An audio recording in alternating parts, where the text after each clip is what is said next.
Hello, friends. Our Wednesday Wisdom and Leadership question this week comes from a guy by the name of Duluth over in Northern Virginia.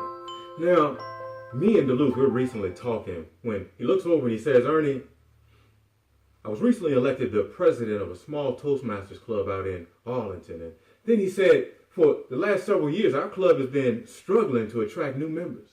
Now, some of you have probably been in or seen an organization like that, one that's struggling to gain momentum and find new members to support the club. Now, Duluth went on to tell me that he had recently enacted some changes as the president that appeared promising to bringing in new members. Great stuff, right? However, some of the old members, they didn't like what he was doing. They didn't like the new course of activities. So they decided to pack their bags and leave in protest. And Duluth said, Ernie, what should I do? You see, he was feeling a little weird, a little strange, as if he was doing something wrong. So I looked over, I said, Duluth, friends, I've got some good news for you, and I've got some bad news for you. And I'll start with the bad news because I like to finish out on top. And I want to help you understand why it is that you can't take stuff like this personal. Now, this is something I had to learn the hard way through a little altercation and a whole lot of disappointment. And here it is. Not everyone who starts an event with you, and it could be something, it could be a club, an organization, or a team, and you could be doing something as simple as taking a brisk walk in the park on a weekly basis with a small group of good friends. So you think.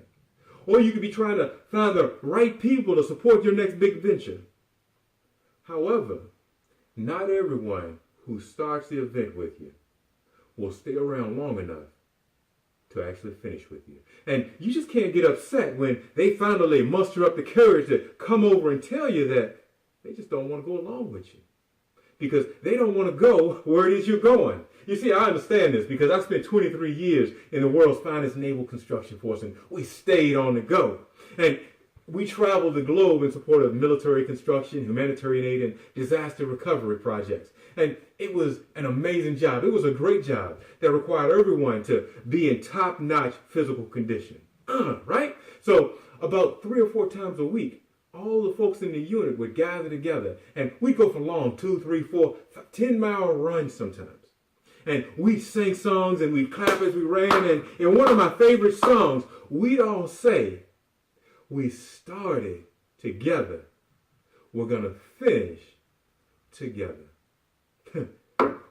But here's the truth, folks. Not even in the most elite military units will everyone who starts the race with you actually finish with you.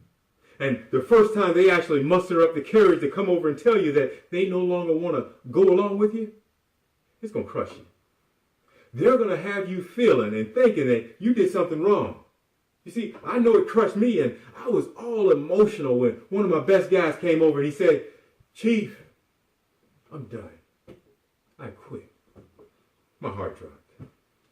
We're halfway around the world, and we're walking up one of the tallest mountains in Afghanistan, and he looks over and says he no longer wants to go where it is we're going. A few days later, he packed up his bags and went back to the U.S. You see, not everyone wants to go where it is you're going. And some of the people who want to go, they can't necessarily move at your pace. They can't keep up. But here's the good news. And it's going to be tough in the beginning. But as long as you're doing the right things for the right reasons at the right times, there will always be people, new people, good people, better people who want to go along with you. You just have to let them know where it is you're going. Because at the end of the day, everyone who starts something with you, or should I say, not everyone who starts something with you will actually finish with you. See my 4 points of success in the comments below, and subscribe to our page, and visit us at www.powerhousemotivations.com. Let us know where it is you're going and how we can help you get there. Until next time, friends, I'm Ernie Davis, your 360-degree leadership professional from Powerhouse Motivations, Coaching, and Leadership Solutions. Peace out. Oh, hey, for those of you who are still waiting, here's those 4 points. Number 1, appreciate those who are with you when they're with you. Number 2, manage transitions with grace. Number 3, don't burn bridges as people depart. And number 4, keep an eye out for good people. Peace out, world. We're good.